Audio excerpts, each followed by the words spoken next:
ចឹងក្នុងដំណាក់កាលដំបូងនេះសារពេលមាន technique វាច្រើនណា technique វាច្រើនបាទអញ្ចឹងយើងអាចចំណាយពេលមួយ session 2 session បាទទើបចប់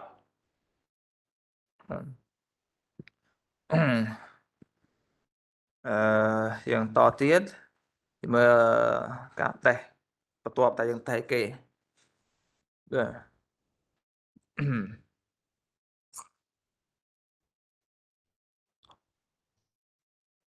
បាទ copy ពីរនេះចូលគ្នាតែម្ដងណាចុះសិនមួយចុះមួយមិនបាច់លឿនពេកទេមួយចុះគ្នាយើងយល់អត់មួយនេះមួយទៀតក៏យល់ដែរបាទអូខេឥឡូវមើលយើងមើលតន់ណា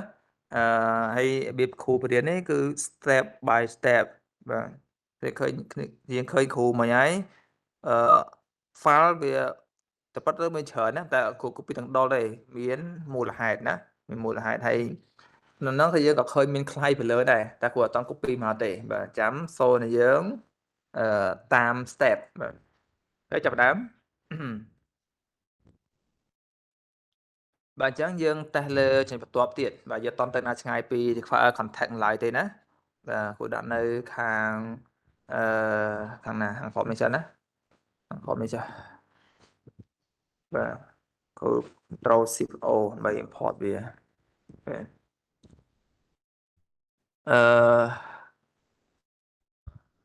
នេះ bot step modifier Control S ហើយអានេះ bot step modifier ណា Control Shift O ឲ្យវាអត់មកយ៉ាអូខេអត់បញ្ហាណា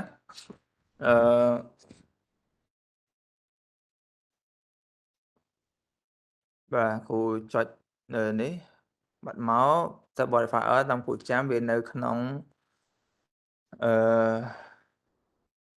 Spring Web Flock តាមគ្រូចាំណាក្នុង Spring Web Flock បាទឥឡូវគ្រូដាក់ package ហ្នឹងមួយសិនport dependency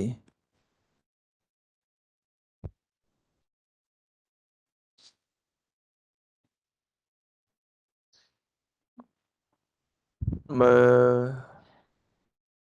លណាចេះ form ណា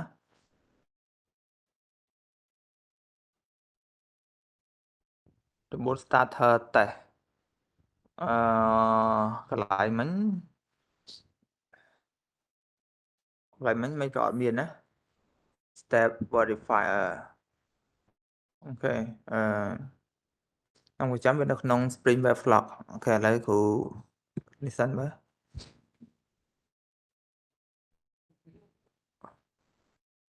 ដាក់នេះ dependency នេះចូលមើល Spring Web Flock តែដាក់ com នេះចុះ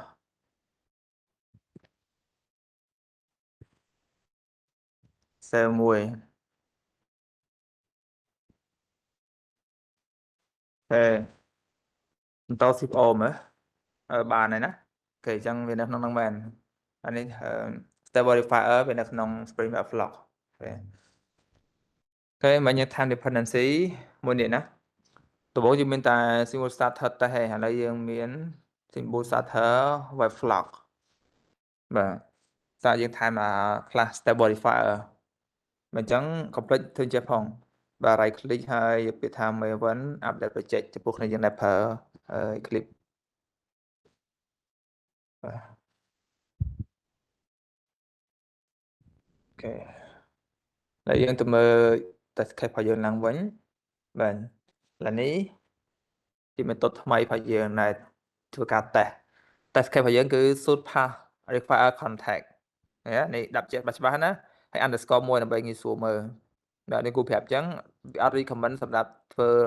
real logic ទេតែចំពោះ unit test ធ្វើអញ្ចឹងវាស្រួលមើលវិញបាទ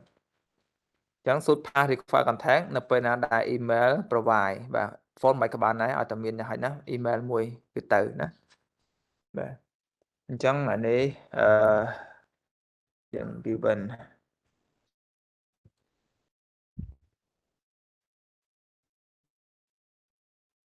បាទតើគូសេខ្លះហ្នឹងអូខេ ដំបូងគឺយើង set up បាទ set up ទៅលើ request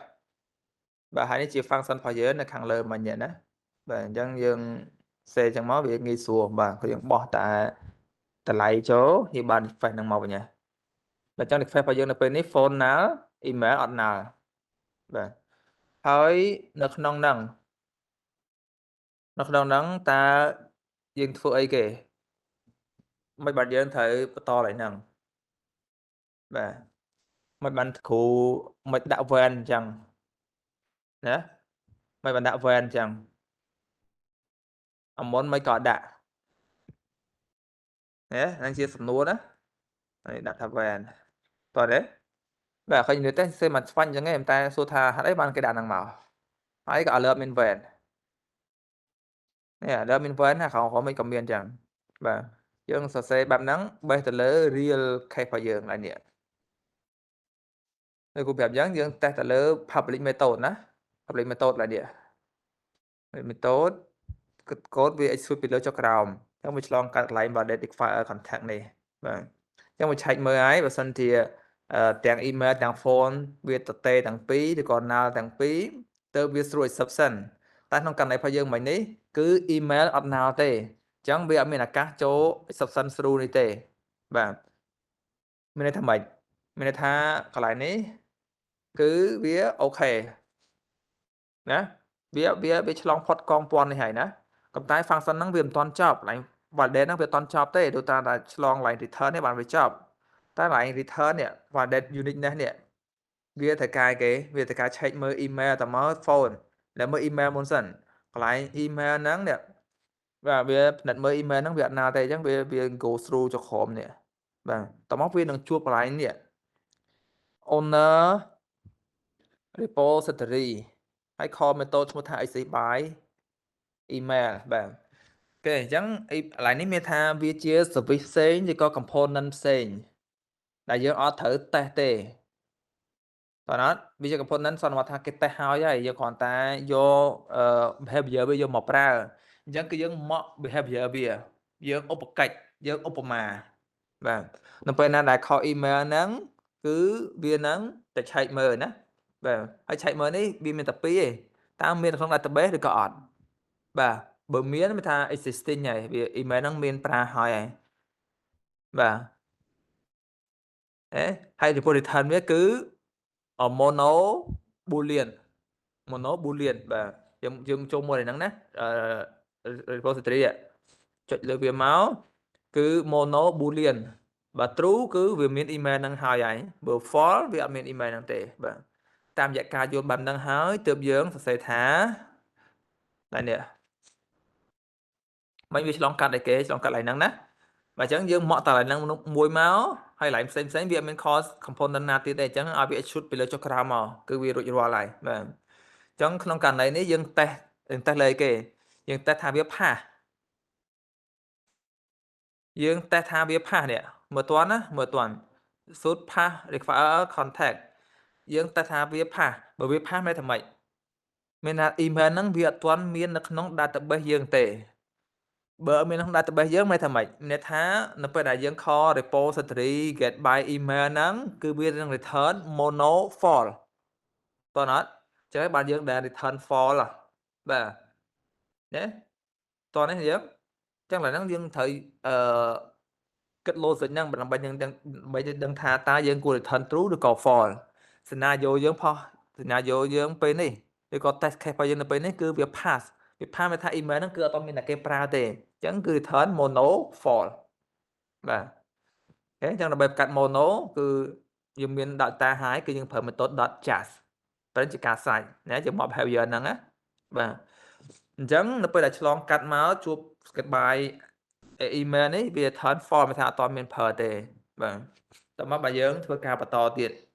តែនេះជួប stable verifier ដោយសារតែបាទវាមិនមែន call CPU ធម្មតាទេវាជួប publisher នេះវាជួប publisher គឺ mono បាទគឺ mono ហើយវាឆ្លងកាត់ mono នេះឡើយនេះណាដំបងគឺ file contact នេះណាល់ដំបងវាអត់ទាន់ជួប mono ទេវា through exception បាត់ហើយ synchronous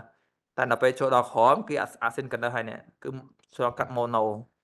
បាទអញ្ចឹង mono យើងវា turn មកម្ដងមក element ម្ដងមក element បាទអញ្ចឹងយើងប្រើ step verifier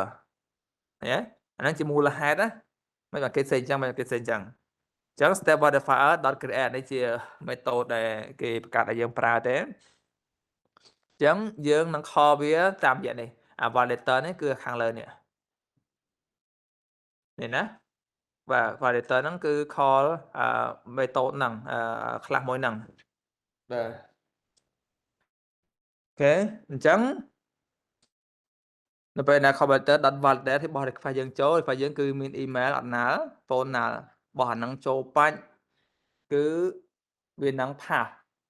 វានឹង pass ដោយសារអីសារពេលយើងពេញចុចមើលវាណាចុចមើលវាទៅនេះអាឡ័យយើងដល់វាឆ្លងកាត់ port ហើយណាឆ្លងកាត់ port ហើយវានឹងបញ្ចូលអានេះចូលអានេះវាឆែកមើល email បាទ email ចូល email បាច់បាទឡើយនេះវាអត់ចូលទេព្រោះអីវាមានតម្លៃ email ហ្នឹងណាវាអត់ណាទេអញ្ចឹង nothing to validate មកចុះក្រោមមកឆែកអត់មានក្នុង database ទេបាទអញ្ចឹងវា false អញ្ចឹងវាអត់មានឱកាស through បាទ request ទេវា turn បញ្ចប់តែម្ដងបាទ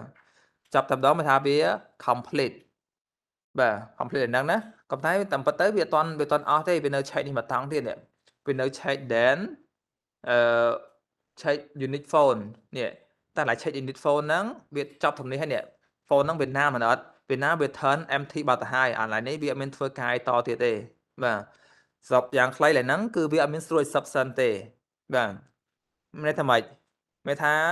function ហ្នឹងវាដើររលូនដើរដល់ទីបញ្ចប់គឺវា complete តោះនេះនាងវាដើរទៅលើក្រោមដើរអត់មាន exception ស្រួលអីទេបាទអញ្ចឹងឡើយហ្នឹងគឺយើង verify ថាវា complete អត់អូខេបើថាវាមាន exception ឯកាត់ឡើងទេបាទយើង verify complete តែម្ដងអូខេហ្នឹងទី1ទី2យើង verify ថាវាមាន interaction ទៅលើ email ហ្នឹង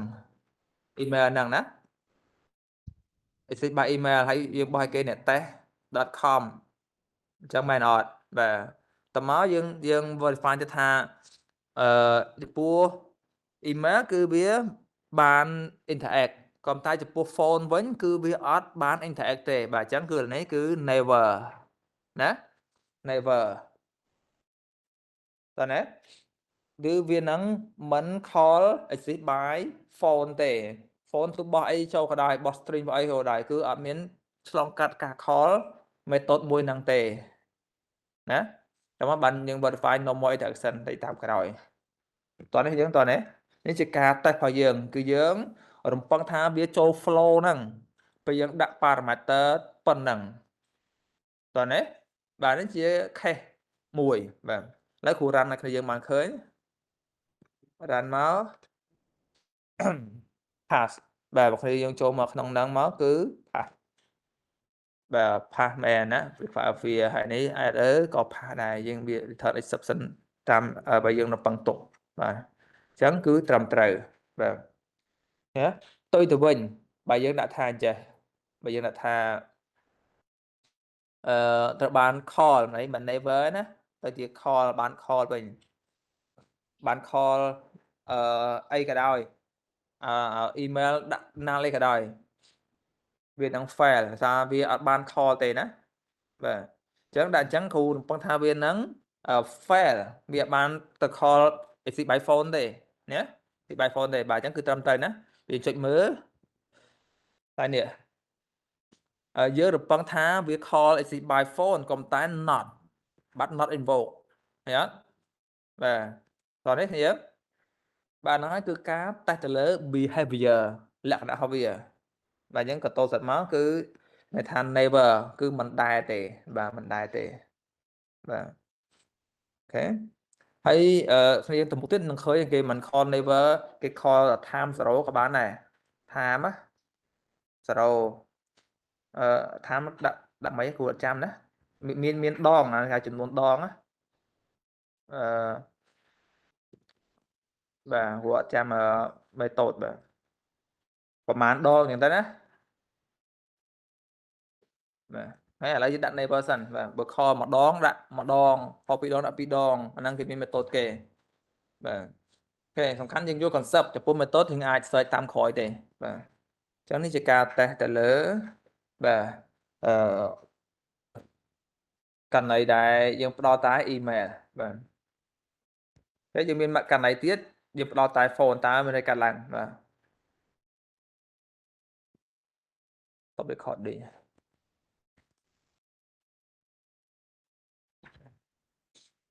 អានេះ test អីខ្លះណែគ្រូអត់ចាំទេឥឡូវគ្រូចាំតែនេះ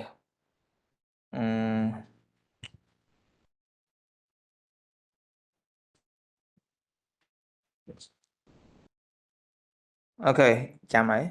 នេះលេខ5ឥឡូវនេះលេខ5អានេះគឺ validate ណាវាតេស្ត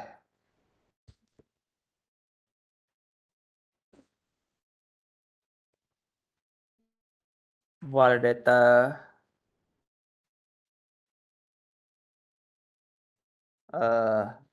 null email ណា null email null phone អូសេចខុសទៀត null email null phone ដល់ពេលនេះវិញ6 unit test ដែរ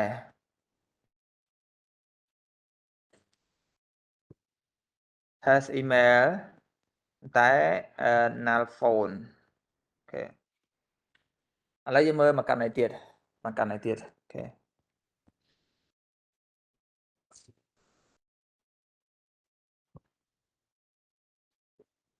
ណីទៀតណា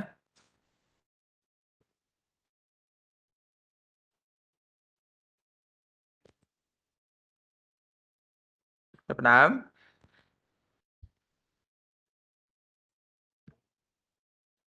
បាទអញ្ចឹងយើងបន្តមិញយើងឃើញថាយើងមានណាទាំងពីរគឺវានឹងស្រួយសិបសិនបាទប៉ុន្តែសិនជាផ្ដល់ email គឺវាផាសអូខេយើងសល់មកករណីទៀតផ្ដល់ phone ដល់ phone វាគួរតែផាសដែរ email ណាល់បាទអញ្ចឹងគ្រូផាសតែនេះមកបាទគ្រូផេសនេះមកជាការតេស្តមកទម្រង់ទៀតគ្រូដាក់ថាវា should pass require contact បាទ file contact ហ្នឹងនៅពេលណាដែល phone provide បាទអញ្ចឹង email null នេះណា email null ហើយ phone ដាក់ provide phone នេះវាអត់ទាន់ត្រូវ format នៅឡើយទេប៉ុន្តែយើងដាក់អញ្ចឹងសិននេះគ្រូប្រាប់អញ្ចឹង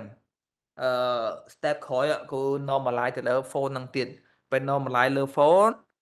unit test ក៏ត្រូវមានការ update ដែរបាទហើយជាការធ្វើ real case តែម្ដងណា real case តែម្ដងពេលយើងសេកូដនៅតាមក្រុមហ៊ុនក៏វាជួបបញ្ហាអញ្ចឹងដែរយើងកែកូដទៅយើងមកកែ unit test ដែលមានស្រាប់ទៀតបាទអញ្ចឹងតើបញ្ហាបែបហ្នឹងប្រអសបែបហ្នឹងយើងដោះស្រាយបែបណាបាទតែឥឡូវយើងផ្ដោតលើ unit test របស់យើងមួយនេះសិនក្នុងករណីនេះដូចគ្នាអញ្ចឹងខាងទី1គឺ email ទី2គឺ phone number អញ្ចឹងគេបោះមកតមកយើងត្រូវមក by phone នេះហើយមិនបានអញ្ចឹងណាមិនបានអញ្ចឹងដោយសារតែនៅក្នុង function នេះបាទយើងតេស្តពីលើនេះណានិយាយថាយើងដាក់លើនេះបាទយើងចង់តេស្តទៅលើ method validate ហ្នឹងបាទពេលយើងចុចមើលវាមកនេះបាទនេះវាឆ្លងផុតហើយមិនអត់បាច់មើលទៀតទេមែនទេដោយសារតែយើងមាន phone អត់ណាphone អត់ណាវាចូល subset này អញ្ចឹងវាចូលខាងក្រោមពេលចូលខាងក្រោមយើងមើលទៀត check email ចូលអត់ចូលទេអត់ចូលសារតែនេះវាជួបហ្នឹងគឺវាណាល់តែពេលណាល់វា turn empty វាអត់តែ check ទៀតទេវា check string ណាបាទអញ្ចឹងវាគ្រាន់តែផ្ដល់ signal បញ្ចប់ទៅលើ function call មួយហ្នឹងបាទតែវាអត់តន់ចប់ function តែមួយទេវាចូលកន្លែង check phone ម្ដងដល់ពេលចូលកន្លែង phone ម្ដងនេះគឺវាមានណាបើវាមានតម្លៃវាអត់ចូល return នេះទេវា execute statement ខាងក្រោមនេះអញ្ចឹងវានឹងជួល repository exist by phone បាទអញ្ចឹងនេះជា component នៅខាងក្រៅនៅពេលជួបការ call បែបហ្នឹងយើងត្រូវ mock behavior វា mock នេះមានថាយើងត្រូវ return mono true ឬក៏ mono false អញ្ចឹងសួរថាក្នុងករណីនេះតើយើង return mono true ឬក៏ false test case របស់យើងគឺ pass បើ pass អញ្ចឹងគឺវាអត់មាន phone ហ្នឹងនៅក្នុង database ទេ បាទអញ្ចឹងយើងមក return false នេះ return false បាទអញ្ចឹង step modifier របស់យើងដូចគ្នាមិន create request ហើយ validate complete តែម្ដងណាស្អាតតែយ៉ាងហោចណាស់ phone number ត្រូវបានផ្ដល់ឲ្យបាទតមកយើង verify behavior ម្ដង behavior នេះណាបាទexist by phone ត្រូវបាន call ណាតែអញ្ចឹងមានថាវាត្រូវបាន call ទៅពេលដាក់កន្លែងក្រោមវិញ verify exist by email អត់បាន call ទេអត់បាន call ឲ្យសូម្បីបានម្ដងបាទហើយយើង verify ថាអត់មាន interaction បន្តទៀតទេបញ្ចប់តែម្ដងណាបាទហេអញ្ចឹងតែយើងមើលយើងអត់មានបាន assert value assert now assert none ណាអីទេសោះតែវាជា validation វាមាន statement ណា return value ឲ្យយើង compare ទេយើងចាំបាច់ដឹងពី value ទៀតឃើញទេយើងគ្រាន់ដឹងថាមានតែ2 signal ឯងគឺ true exception ឬក៏ complete តែប៉ុណ្្នឹងឯងបាទអញ្ចឹងបាននិយាយរបស់យើងសេតែប៉ុណ្្នឹងគឺគ្រប់គ្រាន់ឃើញទេបាទអញ្ចឹងបានយើងស្វែងយល់ណាបាទពេលខ្លះយើង assert true assert equal បាទតែតែខ្លះគឺអត់មានលេងបាទហើយក្នុងករណីនេះប៉ុណ្្នឹងគឺគ្រប់គ្រាន់ណាតែគ្រូរ៉ាន់តែបាទហេផាហេបាទដូចគ្នាបើយើងដាក់ខុសដាក់ចេះណាដាក់ថែមលេខ8ក៏ទុយបាទហ្នឹងគឺវា fail បាទ fail ហេបាទ fail វាអត់មានឆ្លងកាត់លេខហ្នឹងទេណាអត់មានឆ្លងកាត់លេខហ្នឹងទេយើងមើលបាទ what but not invoke បាទមានលេខហ្នឹងទេហើយកន្លែងនេះសួរថាមិនបានយើងប្រើ any អញ្ចឹងដោយសារយើងសន្មតថាយ៉ាងវានឹងមិន call method នេះទេទោះដោះដាក់ string អីក៏ដោយអត់សំខាន់លើ string ដែល parameter ដែលបោះចូលទេសំខាន់ method ហ្នឹងទៅបាន call អត់ណាបាទប៉ុណ្្នឹងឯងណាបាទហើយកន្លែង any ហ្នឹងវាមាន any string any number អីទៀតណាគាត់ចាំថា any number មានអត់ទេតែហាត់ណាក៏មាន any string ដែរបាទតែបើដាក់ any គឺទូទៅតែម្ដងអត់យើងអត់ care ពី parameter ទេយើង care ពី method នេះបាទបើសិនជាយើង care ពី parameter គឺយើងដាក់វាមកពិតជា call by value ប៉ុណ្្នឹងមែនអញ្ចឹងទៅបាទហើយហ្នឹងខ្លីៗលឿន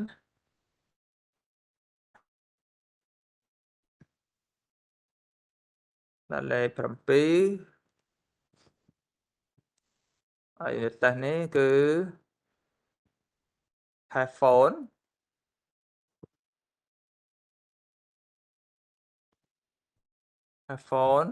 null email វិញណា null email បាទហើយអានេះបើគ្រូដាក់ចេះយើងឲ្យយើងធ្លាប់ឃើញណាមិនចេះនេះ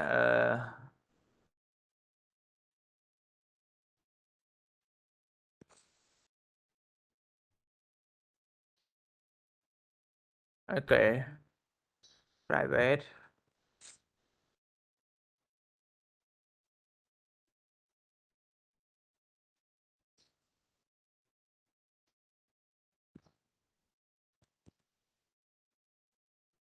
ចេញមកបាទ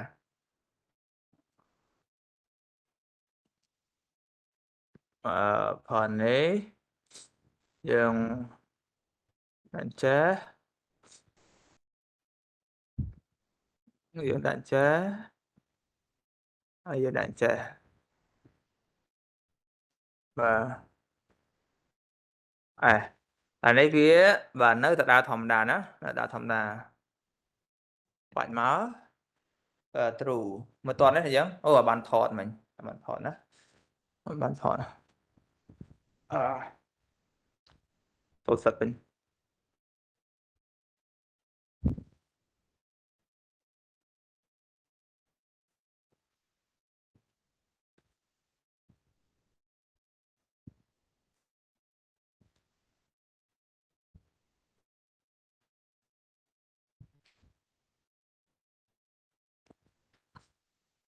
អូខេ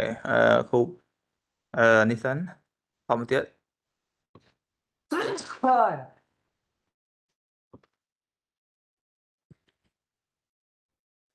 អូខេឥឡូវនេះគ្រូគាត់highlight បន្តិចក្នុងករណីនេះយើងធ្លាប់តែប្រើ inject មកណាយើងសម្ដែងចេះហើយយើងធ្វើអញ្ចឹងបានណាអានេះយើងអាច custom អីបានខ្លួនឯងយើងអាច set អីបន្តទៀតបានអានេះវាមួយយ៉ាងដែរយើងប្រើ style ហ្នឹងណាយើងប្រើ method get validator នេះមកយើងតេស្តលើ validator នេះហើយបាទពេលយើងខលគឺនេះ validator ហ្នឹងបាទនេះ validator នេះបាទហើយបើយើងចង់ set តម្លៃវាក៏បានដែរ set តម្លៃវា set property ផ្សេងៗបាទបើសិនជាវាមានបាទប៉ុន្តែវាអញ្ចឹងនៅពេលណាដែលកន្លែងហ្នឹងវាមានច្រើនបាទបើសិនជាវាមាន property ច្រើនណាបើយើងអង្គុយ set manual អញ្ចឹងវារៀងវែងដែរបាទរៀងវែងដែរបាទយើងអាចធ្វើចេះក៏បានដែរលុបនេះចោលទៅលុបនឹងចោលបាទហើយគាត់ថាយើងធ្វើអញ្ចឹងបានដែរវាមានន័យអញ្ចឹងណាវាន័យសាមូលហ្នឹងយ៉ាแล้วគ្រូលុបចោលហើយគ្រូផាសនេះវិញបាទយើងមើលចេញមកទៅមកបន្ត shift O ណាយើងចេញមកអញ្ចឹងមកយើងយ៉ាងវាខ្លីបាទយើងទៅពេលមាន parameter ច្រើនយើងអាចបាច់ចាំដាក់តកតុយគ្នាវាវែងណាបាទតែហើយណាស់យើងបានឃើញយើងធ្វើអញ្ចឹងបានណាយើងធ្វើអញ្ចឹងបានហើយការដាក់មកតគ្នាចេញមកហ្នឹងគឺមានន័យបែបហ្នឹងបាទយើងបង្កើត object ហ្នឹងឲ្យបានសិនដើម្បីតេស្តវាបាទអញ្ចឹងយើងធ្វើតែប៉ុណ្្នឹងមកហើយនេះមិនបាច់ត្រូវការទេទុកចោលបានមែនតើទៅណាបាទមែនតើទុកចោលបានតែគ្រូទុកនៅក្នុងbrand ហ្នឹងដើម្បីបានជា sample ណាបានជា sample បាទហើយកន្លែងនេះយើងអាចប្រើឈ្មោះជិតនេះមកយកមកផាសឡើង method នេះបាទ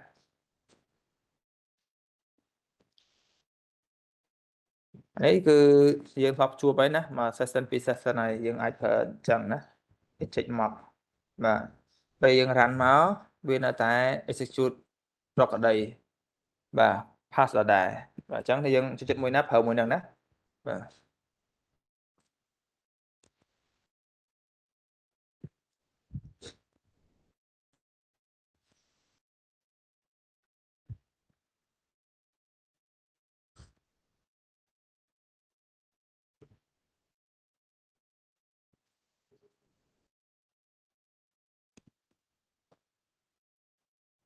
ហើយមកម៉ោងស20នាទីទៀតបាទល្មមប្រហើយ method ផ្សេងបាទអឺបាទយើងតេស្តនេះម្ដង require ហើយយើងជប់ require ហើយយើង default unit នេះណាបាទអញ្ចឹងគឺនេះ unit នេះខាងក្រោមណាបាទ unit នេះទៅ copy នេះមកហើយមកផាននេះបាទគូផុតទឹកមួយសិន template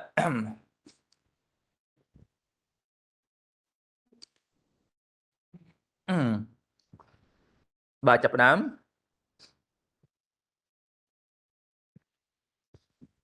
បាទយើងមើលចំណុចបន្ទាប់ទៀតអឺយើងមើលចេះមែនតើទៅយើងអាចមើលកូដនេះឲ្យយល់បាទយើងមើលកន្លែង validate ណា validate យើងមើលឲ្យយល់បាទយើងអាចកំណត់ test case ទុកមុនដូចគូធ្លាប់ធ្វើកាលពី session មុនអញ្ចឹងបាទណាមកទុកមុនថាតើយើងត្រូវមានប្រមាណ test case បាទក្នុងករណីរបស់យើងនេះ validate គឺមាន2 validate ទៅលើ require ហើយនឹង unique តែធំ high level មានតែ2ហ្នឹងឯងបាទហើយកន្លែងunique ហ្នឹងវាមានសាប់សាខាវាទៀតមាន check email unique phone unique ចឹងទៅបាទឃើញតែឥឡូវយើងមើលឡើង high level របស់យើងមានតែ2ឯងគឺ require ហើយនឹង unique នេះបាទ require មិញយើង define អស់ហើយគ្រប់អស់ហើយមែនទេបើណាក់វា null ទាំងពីរ null phone ឬក៏ null email 3ករណីហ្នឹងណាបាទប៉ុណ្ណឹងគឺអូខេហើយបើយើងគិតថាមានករណីផ្សេងទៀតបាទអាចសេរីទៀតតែពិតវាមានករណីទៀតគឺemail និង phone អត់ null វាផាសអាហ្នឹងក៏យើងអាចដាក់ចូលបានដែរហ៎ទាំង email ទាំង phone វាមានណាវាមានបាទហើយវាអត់មាននៅក្នុង database ទេមានថា parameter យើងផ្ដល់ឲ្យហើយទាំង email ទាំង phone ហ្នឹងគឺវា unique អត់មានក្នុង database ឡើយទេយើងអាចធ្វើមកករណីហ្នឹងទៀតបានបងអូខេយើងអាចរំលង case ហ្នឹងបាទយើងចូល uniqueness បាទ uniqueness ឥឡូវយើងមើល uniqueness អស់ចុះមកក្រោមតែគ្នាយើងមើលសិនពេលយើងរានមកវាចេញអីគេវាចេញបែបនេះចេញបែបហ្នឹងណានៅក្នុង class ហ្នឹងមានតែ3 test case ហេបាទឥឡូវគូថែមមួយទៀតហើយគូដាក់ថាអញ្ចេះមួយតន់ណាយើងបាទសុទ្ធតែមានចំណុចដែលគូប្រកបនៅក្នុងហ្នឹងហើយបាទគូដាក់ថាកន្លែងនេះគឺ uniqueness បាទ uniqueness ហេ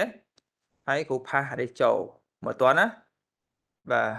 ហើយសារយើងលុប validator ចេញបាត់ហើយគូដាក់ចេះវិញខ validate នឹងតាដែរបាទហើយ control shift O បាទអូខេហើយបាទឥឡូវយើងមើលម្ដងនេះយើងផ្ដោតទៅលើ uniqueness មានថាវាមានតែមួយទាំង email ទាំង phone នៅក្នុង database ហ្នឹងមានហើយឬនៅបើមានហើយគឺ through exception ណាបាទឥឡូវក្នុងករណីនេះគ្រូធ្វើពីអីបាទ suit complete មានថាអត់មាន exception កើតឡើងទេណា suit complete when email and phone are unique បាទមានថាទាំង phone ទាំងemail are unique បាទកន្លែងនេះមានថាយើងផ្ដល់ទាំង email ផ្ដល់ទាំង phone បាទហ្នឹងជាមូលហេតុមួយដែលគ្រូអត់បានដាក់នៅក្នុងនេះទេកន្លែង require អត់តាមឆែកទេណាដោយសារតែអានេះគឺខេបបន្ទាប់របស់ unit នេះហ្នឹងគឺគេ provide ទាំងពីរហើយ provide ទាំង email ទាំង phone ហើយឃើញអត់បាទអញ្ចឹងទាំង email ទាំង phone គឺមានទាំងពីរហើយវានឹង complete function validation ហ្នឹងនៅពេលណាដែលទាំង email ទាំង phone វា unique បាទអញ្ចឹងតើយើងត្រូវធ្វើខ្លះមុននឹង say unit test នឹងបានយើងយល់ពីreal method នឹងសិនបាទអូខេអញ្ចឹង scenario របស់យើងឬក៏ test case របស់យើងនៅពេលនេះទាំង email ទាំង phone ត្រូវបានផ្ដល់តម្លៃ IP ហើយអញ្ចឹងកន្លែងនេះវាអត់ចូលទេវាអត់មានបញ្ហាកើតឡើងទេបើយើងនៅតែចង់ចូលមើលគូចូលមើលបានមានថាម៉េចនេះគឺ email មាន phone មានបាទអញ្ចឹង hash នេះគឺ true ទាំងពីរណាបាទ true មិនប្រមុខគឺ false វាអត់ចូលទេវាចាក់សៀមបាត់ទៅហើយណាបាទបើចាំគិត phone ទេបើ phone true ដាក់ប្រមុខ false បាទកាន់តែមិនចូលទៀតដែរអូខេអញ្ចឹងឲ្យវាអត់សួរ exception ទេ function នេះគឺ execute បាទ complete បាទអញ្ចឹង validate require contact អត់ចាំបាច់មើលទេតែនេះណានេះយើងអាចរំលងចូលដល់នេះតែម្ដង uniqueness បាទហើយ uniqueness នេះយើងឆែកទាំងពីរឆែកទាំង email ឆែកទាំង phone ណាឆែក email បោះមកមានចឹងនេះវាអត់ចូលទេវាចូលមកក្រោមតែអញ្ចឹងកន្លែងនេះយើងធ្វើម៉េចបានឲ្យវា complete ព្រោះ scenario របស់យើងឬក៏ test case របស់យើងនៅពេលនេះគឺវា complete ណាបើ complete កន្លែងនេះមានថាបោះទៅយើងនឹងបាទមកវាឲ្យ return false តែបាទដូចគ្នាចំពោះអឺ phone យើងត្រូវមកវាឲ្យ return false កន្លែងនេះបាទអញ្ចឹងយើងមកពីកន្លែងណាបាទទាំង email ទាំង phone បាទអញ្ចឹងចូលដល់កន្លែងនេះគឺយើងសេបែបនេះយើង define request ហ្នឹងមកបាទបោះតម្លៃទាំង email ទាំង phone តើមកយើងមកវា2ដង email ហើយ phone បើបោះ email ប៉ុណ្ណឹងយើង return false email ប៉ុណ្ណឹង return false មិនថាអត់មាននៅក្នុង database ទេបាទយើងធ្វើតែប៉ុណ្ណឹងមកគឺវានឹង execute ពីលើចុះក្រោមហើយវានឹង complete ហើយ when then ណាបាទអញ្ចឹង server file ដល់ create បាទបោះobject ហ្នឹងដែល call method validate បោះ request ហ្នឹងចូលបាទអញ្ចឹងយើងនឹង verify ថាវា complete បាទអូខេចឹង line verify complete ហ្នឹងមិនមែនវាតែងតែបែបហ្នឹងឯណានេះ វាបែបហ្នឹងសារសនាយោរបស់យើងគឺវាបែបហ្នឹងវាអត់មាន exception កាត់ឡើងទេបាទអញ្ចឹងគឺ verify complete បាទតមកនេះយើងថែមមួយតង់ទៀតយើងអាច verify order វាបានទៀតថាមួយណាឆែកមុនបាទមិនទាន់ទេអានេះដោយសារតែយើងចង់ប្រកាសថាវាគាត់ទៅឆែក email មុនបើមិនជាវាឆែកដែរតែឆែក phone មុនគឺតែផលយើងហ្នឹងគឺសន្មត់ឲ្យវា fail បាទអូខេផ្ទុយទៅវិញយើងដឹងថាវា email ទៅឆែកមុនយើងដាក់ order ហ្នឹងមកបាទ in order បាទបោះ repository ហ្នឹងណាសារ repository ហ្នឹងទៅខ2ដងប៉ុន្តែគាត់ថាចេះគឺ verify email មុនតមកបាន phone តាមក្រោយបាទហើយតម្លៃគឺប៉ុណ្្នឹងមែនណាតែមកបើយើង verify ថាឡើយមាន interaction ទៅកាន់អឺ repository ហ្នឹងទៀតហើយបាទហេបាទអញ្ចឹងគ្រូរ៉ាន់ឲ្យគ្នាយើងមើលរ៉ាន់បាច់មកអានេះវាទៅកាយគេ select source មិនតែ select source owner ទេអូប្រហែល save ណាបាទ save เอาไว้ save before line អូខេ save មួយសិនណាពេលហើយ line មកគឺវា pass ហេវា pass បងប្អូនមើលណានេះស៊ូតអីគេស៊ូ complete នេះមួយនេះស៊ូ complete ណាវា pass ឃើញអត់កុំតែបើសិនជាយើងដាក់ order ខុស order ខុស control x ពុំមិនដាក់ខាងក្រោមនេះវិញនេះមានន័យថាម៉េចទេយើងវា complete ដែរតែវាខុស order វាខុស behavior បាទអញ្ចឹងនាំឲ្យវា fail បាទបើ run ចេញមកវាអត់ fail បាទ test ផលយើងវាមានបញ្ហាហើយណាបាទនេះគឺវាត្រឹមត្រូវណាវាត្រូវតាមអ្វីដែលយើងរំពឹងទុកបាទអញ្ចឹងគេដាក់មើលនេះយើង modify order failure បើ one យើងចង់បាន email មុនតែវាបែរជា phone មុននេះណា one anyway after អញ្ចឹងទៅតោះនេះអញ្ចឹងបាទតោសិតណាតែដាក់ចេះពេញមកគឺវាអឺ success វិញបើវា pass វិញបាទហើយបើគ្នាយើងអត់ខ្វល់ថាមួយណា run មុនទេឧទាហរណ៍ណាឧទាហរណ៍តែវាមិនជា best practice ណាបើយើងអត់ចាប់ថាមួយណា run មុនទេអត់ខ្វល់បាទអញ្ចឹងគឺយើងគ្រាន់តែដាក់ដូចមុនមកណាដាក់ដូចមុនមកបិទអានេះមកយើងនៅ modify បាន call អានេះមក modify ថាបាន call អូខេបាច់ដាក់ order ទេដាក់ថា modify ជាពីមុខមកគឺវារួចរាល់ណាបាទនេះមកនេះគាត់ថាគ្រូបន្ថែមចំណុចមួយចំនួនណានេះយើងអាចធ្វើ order ចឹងបានបាទអញ្ចឹងមកបាទរ៉ាន់មកបាទវានៅតែ success អូខេបាទចុះបើយើងដាក់ខាងក្រោមវិញវាគួរមិនហើយវាដូចជាអត់គិតលំដាប់មែនអត់អត់គិតលំដាប់ឯណាបាទបើអត់គិតលំដាប់វាគួរតែអឺផាសដែរព្រោះវាអត់គិតលំដាប់បាទអូខេបាទចឹងតោះអ្នកគ្នាណាឥឡូវគ្រូ control set ឡើងវិញឲ្យវាតាម10ចុះហើយគ្រូបិទនេះចោលបិទចោលទៅតែបិទលុបចោលហ្មងទៅណាព្រោះយើងអាចអត់ចេះទៅអានេះយើងអាចតេស្តវាតាម order បានយើងកំងចឹងបានទៀតណាចង់និយាយចឹងបាទអូខេបាទគ្រូរ៉ាន់នោះទៅមកវា pass បាទឥឡូវចប់មកករណីហ្នឹងបាទនៅសល់ករណីក្រោយទៀត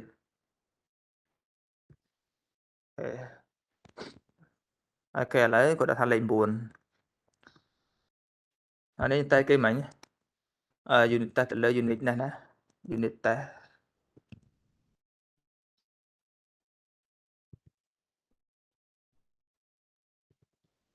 ហើយ unit unit Q unit នេះ pass អូខេនៅមួយទៀតគ្រូចង់បង្ហាញឲ្យយើងណាអឺមើលតន់បាទចាប់ដើមហើយបាទយ៉ាងណាក៏ដោយគ្រូសូtechnique មួយដែលជា best practice បាទសម្រាប់ឯគ្នាយើងបើងាយស្រួលក្នុងការ maintain test case របស់យើង យើងដឹងហើយថានៅពេលដែលយើងសរសេរកូដáនឹងមានការកែប្រែនៅថ្ងៃក្រោយបើកូដកែប្រែថ្ងៃក្រោយ unit test ក៏ត្រូវការកែប្រែដែរបាទអញ្ចឹងយើងមាន challenge មួយនៅពេលដែល test case របស់យើងមានច្រើនអញ្ចឹងយើងនឹងឃើញថាយើងពិបាកគ្រប់គ្រងយើងមើលវាអត់តាមដាប់ដោយáយើងស្វែងមើលចេះអានេះតើយើងកំពុងtest លើ unit test ឬក៏ require fear នេះវាដាក់ច្រឡូកច្រឡំចូលគ្នាយ៉ាងនេះ អានេះ complete នេះវាមិននៅខាងក្រោមណាវានៅ block នេះហ្នឹងមើលតើអត់ហើយឈូតហ្នឹងវាអត់តាមលំដាប់ណាវា parallel ទៀតឃើញអត់អញ្ចឹងធ្វើឲ្យយើងពិបាកមើលមិនអត់ទេយើងពិបាកមើលមិនអត់យើងចង់ថែមអីយើងត្រូវមើលថា case មួយណាដែលហើយ case មួយណាដែលនៅអញ្ចឹងអត់បាទចំពោះ developer យើងមិនស្រួលណាពិបាកក្នុងការបែងចែកថាមួយណាអត់ទាន់តេស្តមួយណាតេស្តហើយហ៎បាទអញ្ចឹងដើម្បីងាយស្រួលបាទគ្រូ recommend style ថ្មីគឺយើងផ្ដាច់វាជាផ្នែកជាផ្នែក separate គ្នាតាមរយៈ functionality របស់វាបាទបើវាជាការ create យើងដាក់មកសំណុំ create គ្នាវាទៅrồi insert ណា insert data បើ insert data វាមាន insert success insert fail exception ទី1 exception ទី2អញ្ចឹងទៅបើបើករណីចំពោះ delete យើងដាក់ class delete ផ្សេងមក insert select ដាក់ select ផ្សេងមកបាទងាយស្រួលមើលក្នុងករណីរបស់យើងវិញករណីរបស់យើងគឺមានតែមួយ method ទេគឺvalidate មានមួយ method មែនកុំតែវាមាន2 make សាខាបាទគឺ define field ផ្សេង uniqueness ផ្សេងយើងចង់ដឹងណាអញ្ចឹងអ្នកបិទច្រឡូកច្រឡំនេះវាបាក់មើលបាទអញ្ចឹងហើយគឺគ្រូ recommend បែបនេះបាទយើងមើលយើងដាក់នៅក្នុង nested class បាទបើ require contact យើងដាក់ក្នុងហ្នឹងមកនេះបាទគ្រូបង្កើតនេះមកកើត class នៅក្នុងហ្នឹងណាបាទនៅក្នុង test របស់យើងនេះតែយើងមើលនេះវា list 4ជាប់គ្នាត្មងហើយតាមលំដាប់ទេឥឡូវគ្រូដាក់ថានៅក្នុងនេះកន្លែង set up ដាក់នៅខាងលើចឹងមកហើយចំពោះ require field ដាក់ខាងក្រោមនេះយើងបង្កើត nested class អញ្ចឹងមក Ctrl Shift O ដើម្បី import nested នេះបាទនេះជាការស្រេចតមកអ្វីដែលតទៅជាមួយនឹង require contact យើង copy ចូលក្នុង class មួយហ្នឹង